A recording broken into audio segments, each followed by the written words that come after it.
Hello, and thank you for joining today.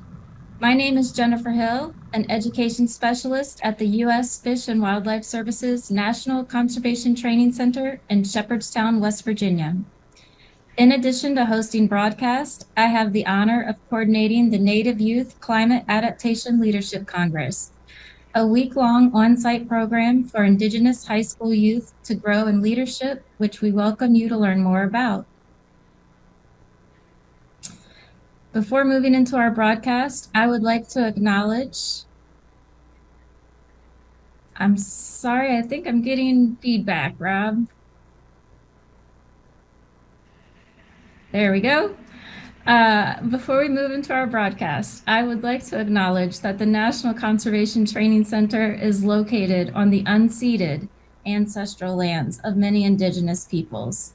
While we haven't accounted for all of the peoples that have been on this land, we are aware that many peoples have traversed, cherished, and lived on this land. They include the Massawamek, the Haudenosaunee, the Shawnee, and the Delaware. As we learn more about the Indigenous people who continue to have relationships with this land, we better appreciate the good earth on which we work, live, and learn. And we pledge to grow and sustain relationships with Indigenous communities through collaboration on our training, outreach, youth programs, museum exhibits, and more. We encourage each of you to learn more about the land on which you work and reside. Today, we will hear from Amy Coffman, the Tribal Co-Stewardship Coordinator for the U.S. Fish and Wildlife Services National Wildlife Refuge System, as she shares about co-stewardship and collaboration within the National Wildlife Refuge System. Amy Coffman has a diverse background in fieldwork and has worked in many different roles within the wildlife refuges, regions, and now headquarters. Amy has developed long-term collaborative land management plans with incredibly important tribal partners and has been part of many great projects that have shaped her as a conservationist. She was born in Montana, raised on the Flathead Reservation, and was able to come back to it after a long period of being away while working around the nation. Previous positions included Bureau of Indian Affairs, Superintendent of the Flathead Agency in Montana, then as a Native American liaison for the Mountain Prairie Region, or Region 6, in the U.S. Fish and Wildlife Services Office of Communications. Amy, thank you for joining us today. I'll now hand it over to you. All right.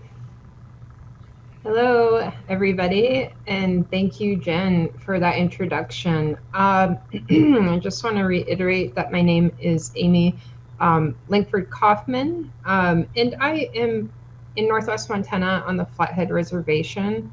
I was born and raised here. My parents are Tom Langford from Eastern Montana. My mom is Rhonda Whiting from Western Montana.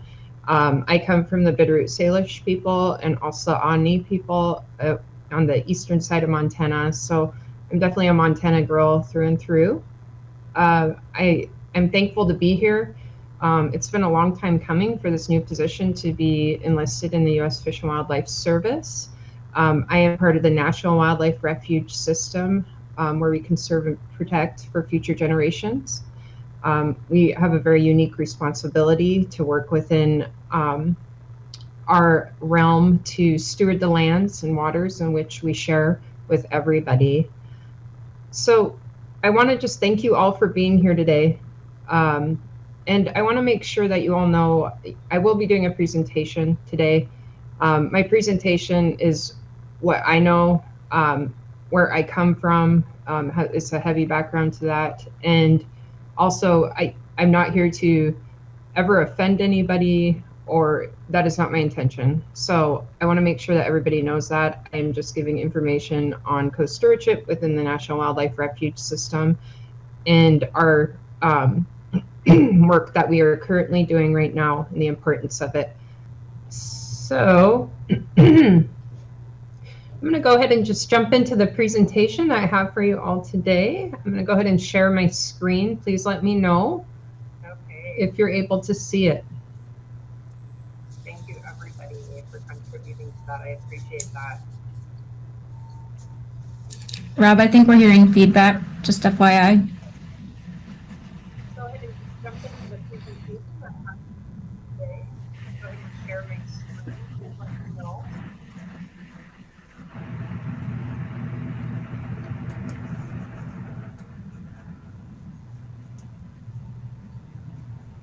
Rob, I think we're hearing feedback, just FYI.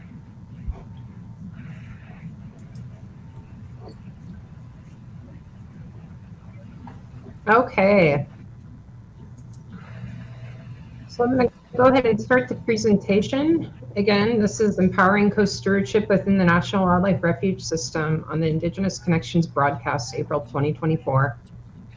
Again, I just want to let everybody know my name is Amy Coffman. For some folks that might have jumped on late, I am a U.S. Fish and Wildlife Service employee. I have a pretty long career with the U.S. Fish and Wildlife Service. I was a refuge manager for many years. I took a stint with BIA. I've been a Native American liaison. I am a direct descendant of Bitterroot Salish. I am also an enrolled member of the Omni tribe of the Fort Belknap Reservation. I reside here in Montana on the Flathead Reservation. I'm happy to be home. I was born and raised here. So I will go ahead. I'm going to try to answer some of the questions that came forth at the beginning of the request to join this presentation. So I'm going to go ahead and just put those into my presentation as I can. If you don't feel like you get all the answers to your questions, please reach out to me. I will leave my information with you at the end of this presentation.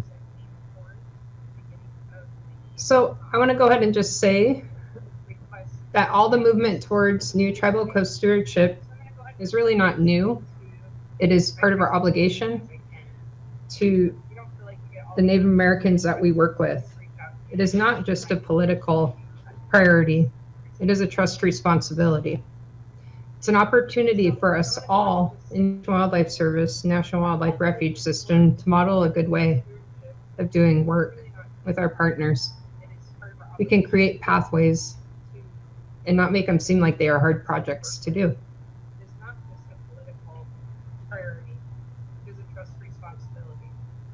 It's an opportunity for us all in Wildlife Service, National Wildlife Refuge System. So I want to give an overview.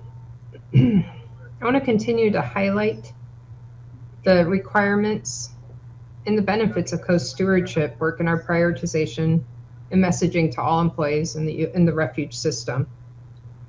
We must create a culture where tribal engagement is the forefront of every conservation effort and is held at a deeply ingrained responsibility. We want to continue to have regular discussions on co-stewardship and coordination of formal agreements and other issues to ensure a consistent and coordinated approach for future land stewardship within the National Wildlife Refuge System. I'm going to give an overview of the leader's intent that was put out prior to the Direct Order 227 by Martha Williams and the Joint Secretarial Order 3404 between USDA and DOI. I'll be talking about the Co-Stewardship Committee that came from the leader's intent, the action plan that's associated with it, the call to action, and some follow-up on that.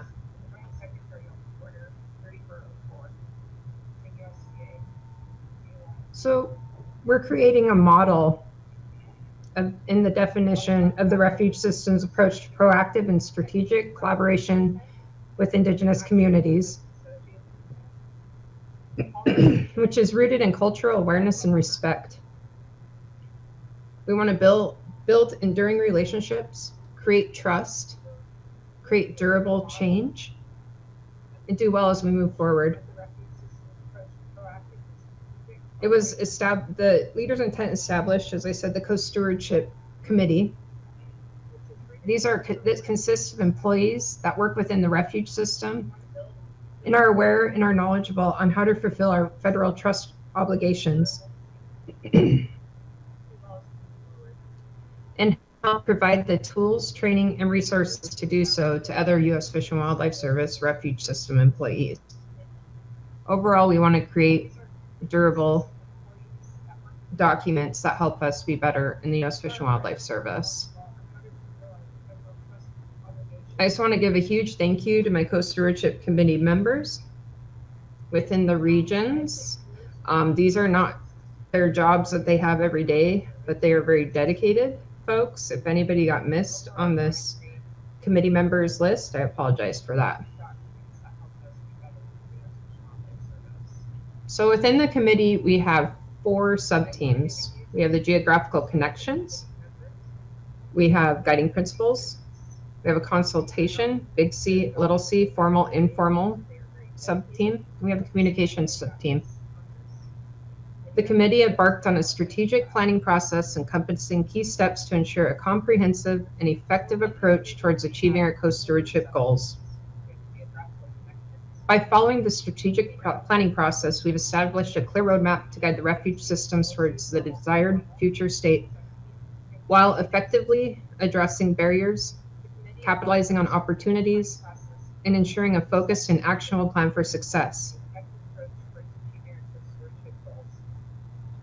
We are in close coordination also with the service-wide efforts of the National Co-Stewardship Coordination Team. The National Wildlife Refuge Co-Stewardship Committee is a sub-team, essentially, of that larger team that is cross-programmatic. Refuges sits in its own team. We are in close coordination also with the service-wide efforts of the National Co-Stewardship Coordination Team. The National Wildlife Refuge. Okay, so I also want to let you guys know that we developed an action plan. It is internal to the U.S. Fish and Wildlife Service National Wildlife Refuge System right now. I'd like to release that soon as we get it finalized. It includes strategic actions that are based around critical elements, the tasks at hand associated with completing those.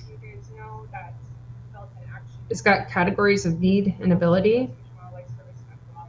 It's really, again, associated with our National Co-Stewardship Work Plan goals, the resources available, and other items as they come up. So this is really the technical administrative part of the work that we're doing. So I want to let you guys know where we want to go with this.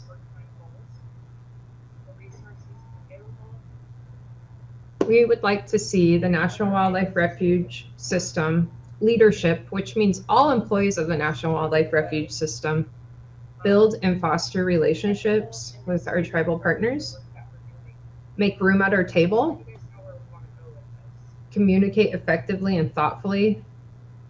We want everybody to know your land's histories and know every land is Indigenous lands and accept that. Make sure that you're developing all interpretive materials with our Indigenous partners leadership. And in that picture over here, that is a Nine Pipe National Wildlife Refuge. Those are the signs that have trilingual language from the Kasanka and Salish people of the Flathead Reservation. That was an effort to recognize the Indigenous names of the areas that were National Wildlife Refuges. These lands are actually located on the Confederated Salish and Kootenai tribes' lands and was designated as a refuge by tribal request. So it's Fish and Wildlife Service managed and it's tribal lands. We have a good relationship there. We work together often. It was one of my previous stations when I was a National Bison Range manager as well too. Bottom line, I want to tell everybody that it's most important to include your Indigenous partners from the beginning of every project. And just to put this out there as well, this project of this signage took about a year to do because we followed the proper protocol, not only through solicitors, but through cultural committees, through the right people, through tribal councils, through our sign program, U.S. Fish and Wildlife Service. But most importantly, I think what came from it was the names in the native language of these areas.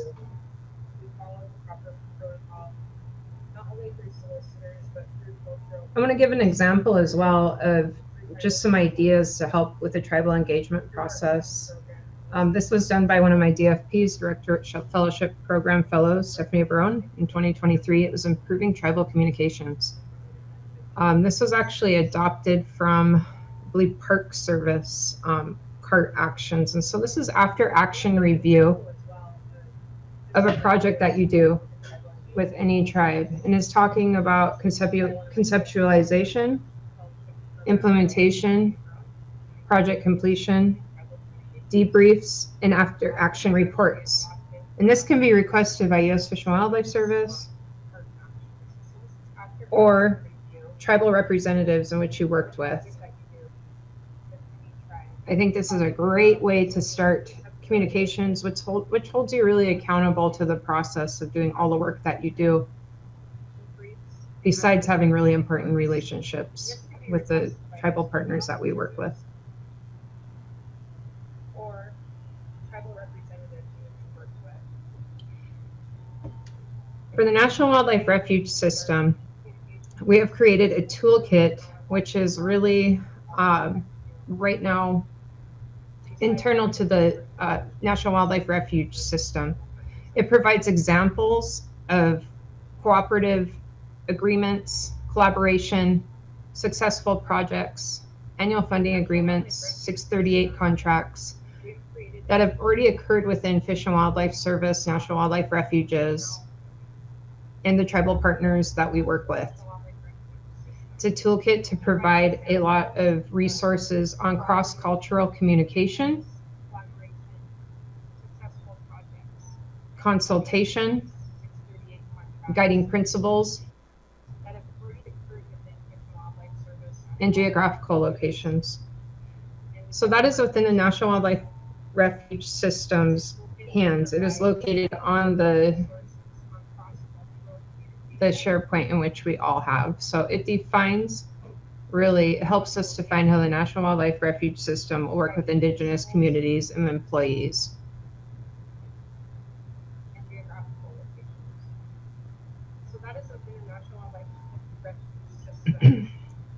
So a lot of the questions that I got revolved around Native American policy prior to this call.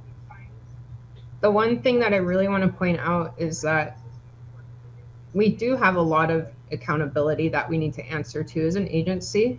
I think we do a good job of, really recognizing that we have a lot of accountability, but our language within the Native American policy kind of allows for us to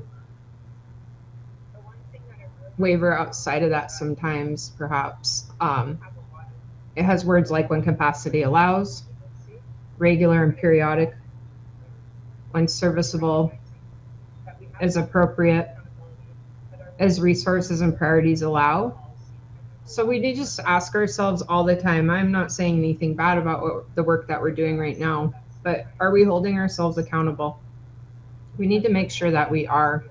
Because like I said, this is not just a political priority. This is a trust responsibility that we have to tribes.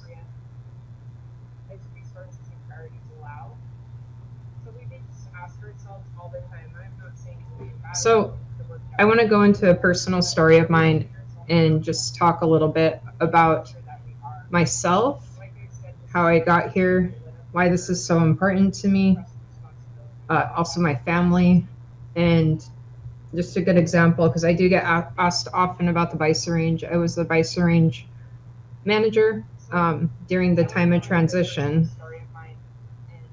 to the Confederate Salish and Kootenai tribes.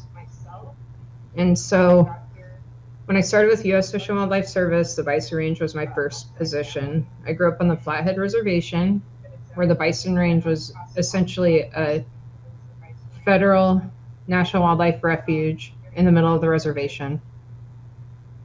So it was always a point of contention between the tribes and the U.S. Fish and Wildlife Service, federal government. There was a lot of issues and mistrusts that occurred along the way, some inadvertently, some were not good at all. And so I just want to point out my family member here. He's recently passed, and I'm respectfully pointing him out because when I joined the U.S. Fish and Wildlife Service as a refuge manager, I didn't know what I was getting into. I started at the National Bison Range thinking like, wow, this is great. I get to meet with visitors, count birds, hang out with bison, ride horses. I thought it was great, but it was so much more important than that.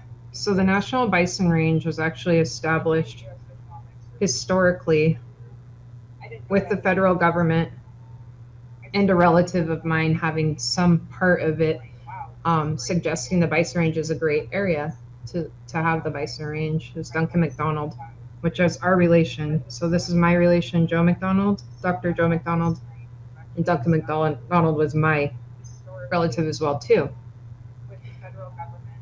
So Joe McDonald told me when I came back to manage the bison range, he said, we have come a long way. He said, when they established the National Bison Range, which has a long history of establishment,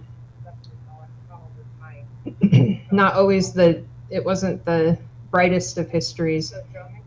It was established, a fence was put up, and there was an armed guard on the outside of the gate of the bison range. And so Joe McDonald said, it's no longer that armed guard. He said, it's a peaceful guard, and that was me. I got to be the peaceful guard of the National Bison Range. I was also very, very blessed to be able to transfer it along to CSKT, Confederated Salish and Kootenai tribes, as I moved through my career.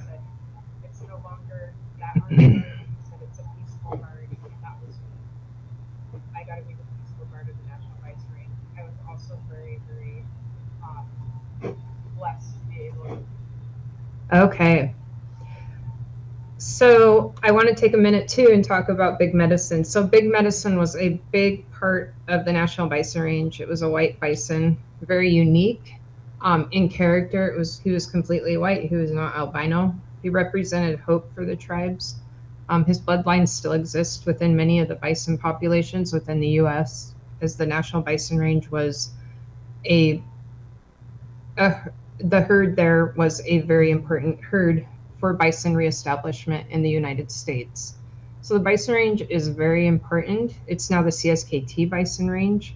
They are thriving as they do the work that they are going forward doing. They work very closely still with U.S. Fish and Wildlife Service as partners in the area, because we do manage a lot of other lands within the reservation. A lot of those are fee title lands, which are owned by U.S. Fish and Wildlife Service, National Wildlife Refuge System. However, some of them are tribal, like I said, and they are managed by U.S. Fish and Wildlife Service.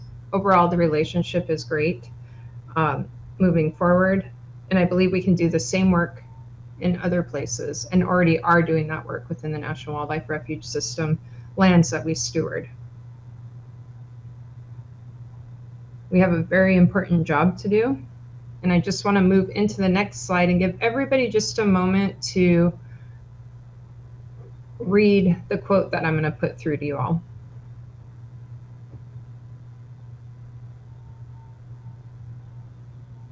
And I'll go ahead and read it to everybody as well too. I used to think the top global environmental problems were biodiversity loss, ecosystem collapse, and climate change. I thought with 30 years of good science, we could address those problems, but I was wrong. The top environmental problems are selfishness, greed, and apathy. And to deal with these, we need a spiritual and cultural transformation, and we as scientists don't know how to do that.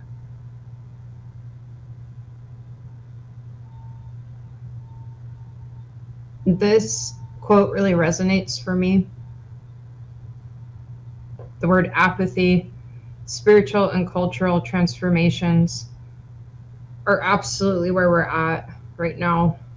And if a scientist after 30 years of good science even recognizes this, it's a very important time for us to start working closely with our tribal partners. We have a very unique responsibility within the U.S. Fish and Wildlife Service, and we're moving forward to do it in the best way that we can. My question is to everybody is, what is getting in the way? How have we already been advancing this work? How do we keep doing it? Are there any gaps? What do we need to do to keep doing this work? For me, I say it's trust and relationships with our partners that we have moving forward. I want to give us enough time at the end of this to ask questions and just have some dialogue between us.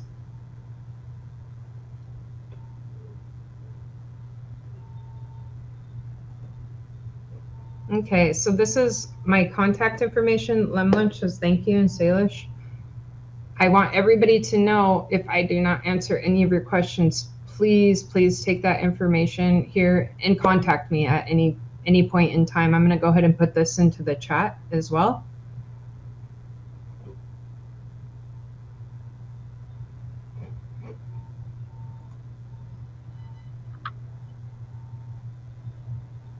I'm going to go ahead and conclude that. Okay, can you all see me again? We can see you. And my Okay, very great. pixelated self. I don't know what's going on with my connection. Yeah. Okay, so there was some issues. I apologize, everybody, for people being able to get in here. If I am pixelated, I'm sorry.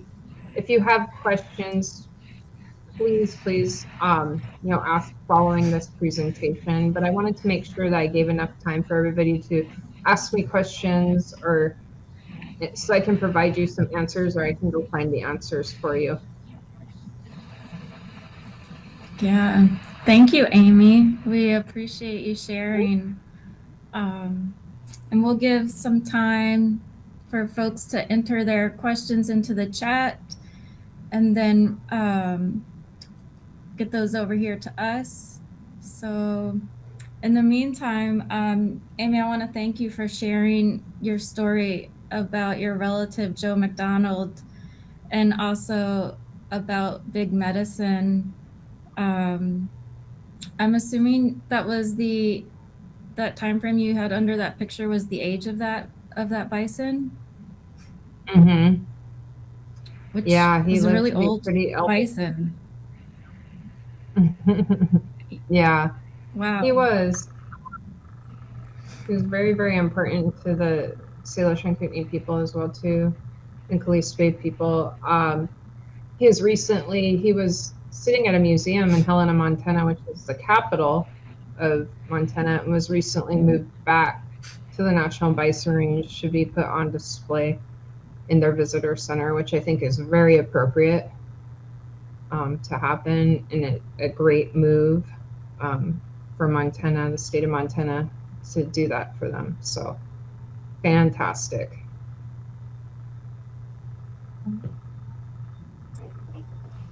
Yeah. Yeah, if you could just put your email in the chat, and then Rob, and then we'll get that over to the listeners for today's broadcast, and we'll also post it with the broadcast when it goes online. And then I guess, one of the questions is, what support do you see coming down from this effort to better engage with tribes, to better engage and work with tribes? But you can answer that after you type. I don't want to. Okay. I know how I would do multitasking. Sure.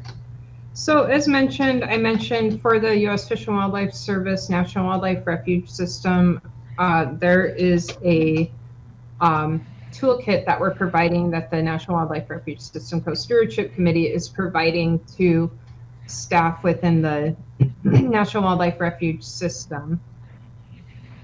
I believe that there will be service-wide toolkits perhaps that are coming out in the future, but I am just in charge of the National Wildlife Refuge System. So there are trainings as well on Native relations that are coming out, which are going to be really great. Like I said, it comes down to cross-cultural communication, understanding Native American policy, understanding our obligations, formal and informal consultation. We have a lot of resources just online that are out there, but I would say first and foremost, it's really important that there's a focus on building relationships, understanding who you are working with, being respectful of the Indigenous presence that is there or was there in the past in the areas in which we're managing and working with. So there are resources such as that coming down the pipe. I'm going to go ahead and just type this in because I'm trying to talk and do this at the same time, like you said. Okay. There we go. So I finally got that out there. I apologize for the delay. No worries. Thank you very much. No problem. Yeah, as far as there being more resources or items coming out, we are working towards training. We recognize there's a need. We recognize that they're just the basics of coming into the National Wildlife Refuge System and Fish and Wildlife Service that we're looking at providing, which is basic policy understanding, Native American policy understanding as well. There's new Indigenous knowledge policy that just came out. There's going to be some information on that coming out as well too.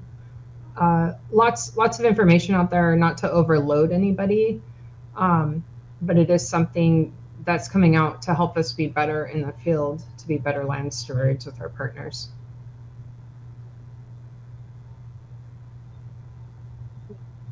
Was there any other questions?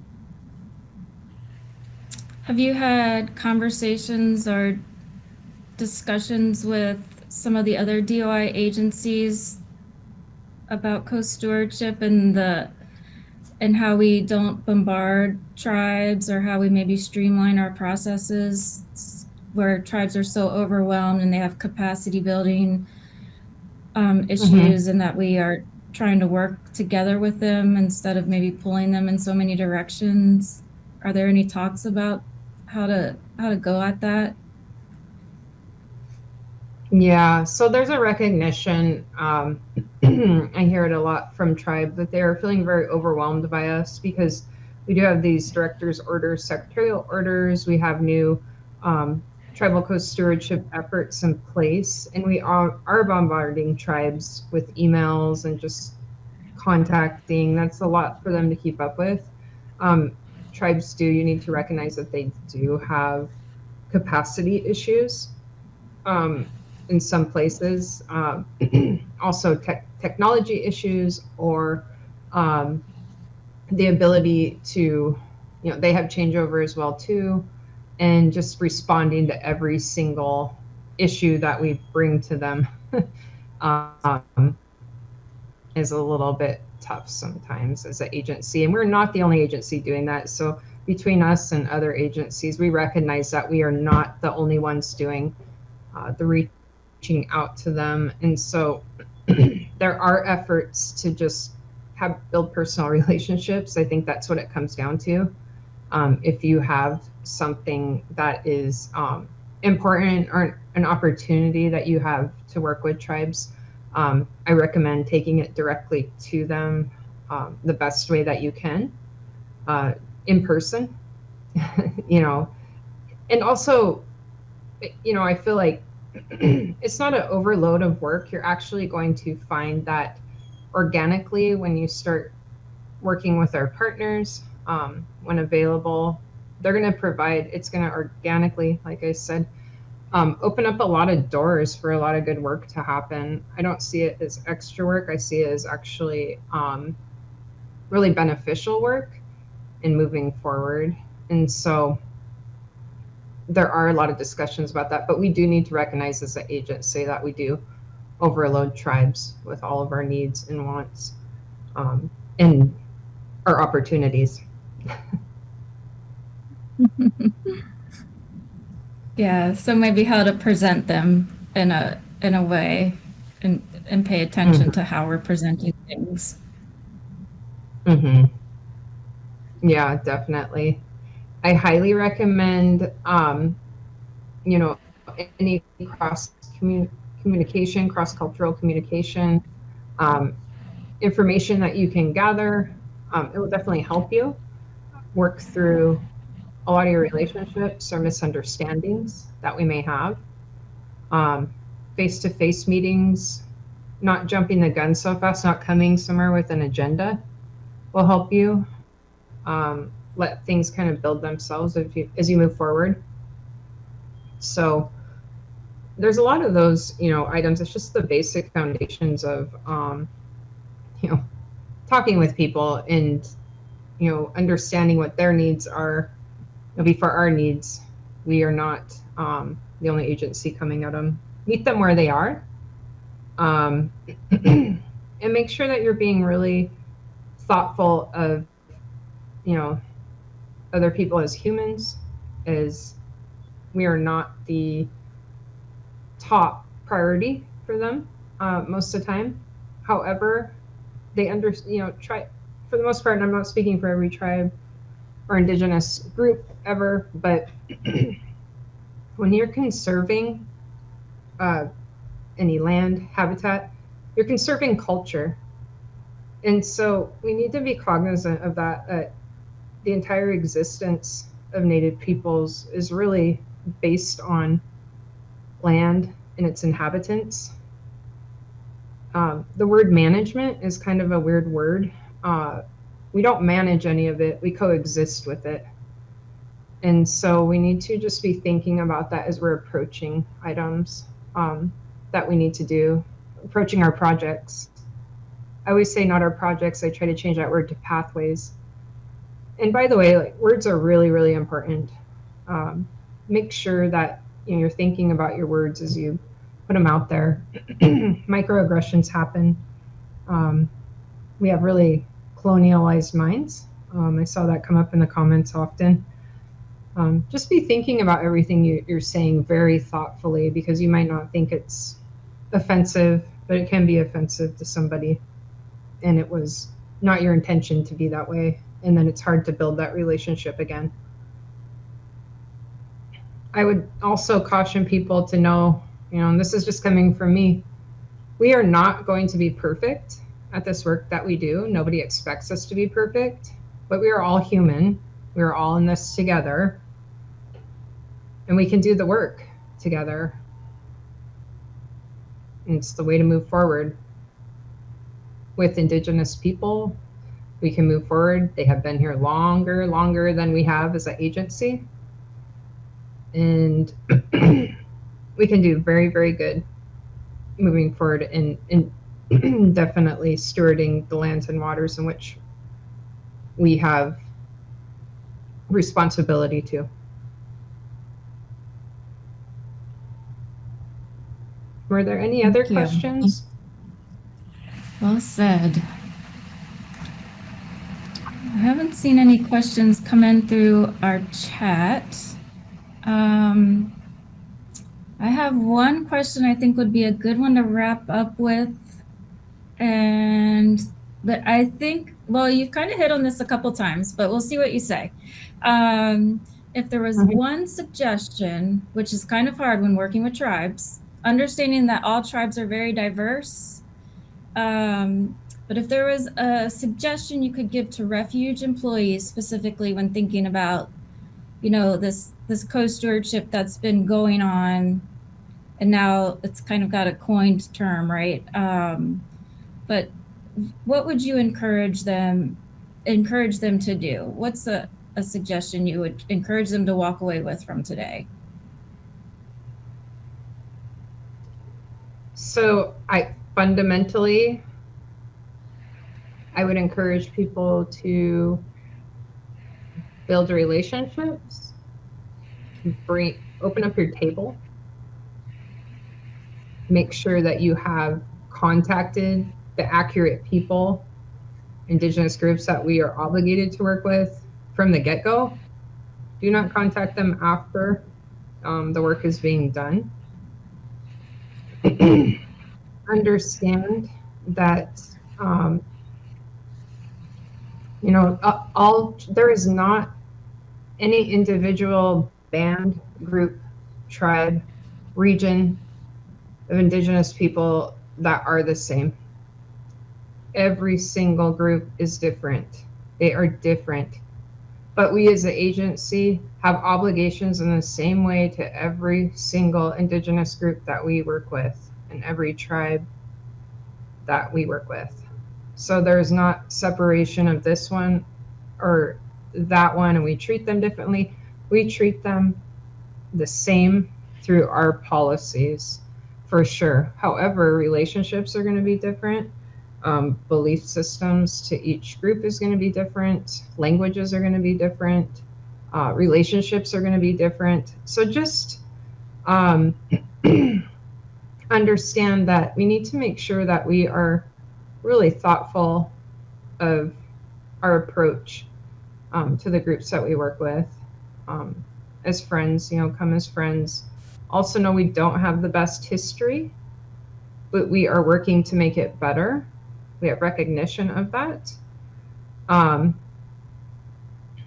see there's some questions Yeah. coming through big Yeah. time. So one of them we do have is, time. okay. So one of them, when you are approaching tribes or just using language, we always say things like, I see this one, staff and tribal natural resource programs sometimes aren't tribal members. They can be descendants. They can be, non-native. So we need to be really careful when we're saying, we're working with tribes. We're always saying tribal members, tribal members, tribal members. It's any representative of a tribe that you can be working with that is trusted by that tribe to do the work, to consult with you. So we need to get away from saying that. Also standardizing processes with agency regarding harvesting and access. Those are all things that are coming up. And let's see. Thank you. I am really glad that Refuges has prioritized a full-time employee to do this work. I believe there are some other programs that are considering doing the same, but I can't speak for them. I think it's great. And let's see. Okay. Yeah. So if there's questions on just, where you can start doing this work, I would love, love, love to be, to share the resources that I have with everybody. I do believe, standards of excellence used in urban are great. Working with tribes and using those as guiding principles of working with tribes. Number one, bottom line, relationships and trust building are going to be the most important thing as we move forward working with tribes. Respect is very important. And so just considering that there's a different relationship perhaps than someone else has to the land in which we steward. And so be respectful of the history of that. Be respectful of the tribal people that you work with within the service already. Definitely, know that, it's kind of hard. It's hard to be a tribal person working in the federal government sometimes. You're definitely living in both worlds. And so, just think about that as you move through your work. All right. Well, thank you, Amy, and thank you all for joining us today. Amy, we appreciate that you've shared your time with us and shared your knowledge and your experience with us working in the role that you do. And we hope all of you can join us next month, Wednesday, May 15th at 3 p.m. Eastern Time for our next Indigenous Connections broadcast. And as a reminder, each broadcast is recorded and eventually posted to NCTC's website. If you wish to learn more about this broadcast series or to be added to the listserv, please just email myself. It's Jennifer_Hill@fws.gov. I also gladly welcome your broadcast suggestions, so you can email those to me as well. Thank you for joining us today. Have a good day.